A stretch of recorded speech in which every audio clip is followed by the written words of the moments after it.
Pucuk pimpinan UMNO tidak ada membincangkan cadangan kerjasama dengan Muafakat Nasional MN seperti disuarakan Ketua Pemudanya Datuk Dr. Muhammad Akmal Saleh.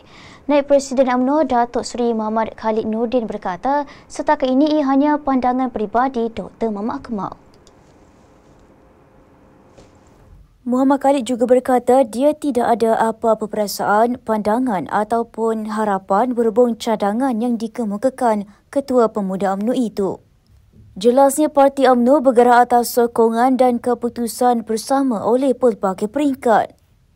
Beliau berkata demikian selepas Majlis Rahmah Mesra bersama komuniti Kampung Makam di Pangkalan Kota, Kota Tinggi Johor hari ini. Dr. Muhammad Akmal sebelum ini memberi cadangan supaya Perikatan Nasional PN dibubarkan dan MN dihidupkan semula susulan polemik politik di Perlis. Ketua Pemuda UMNO itu berkata situasi di Perlis menggambarkan berlakunya dakwaan tikam belakang. Beliau turut dilaporkan berkata usaha supaya memperkasakan MN dan bukannya PN itu sudah dibangkitkan sejak sebelum pilihan raya umum ke-15 PRU 15.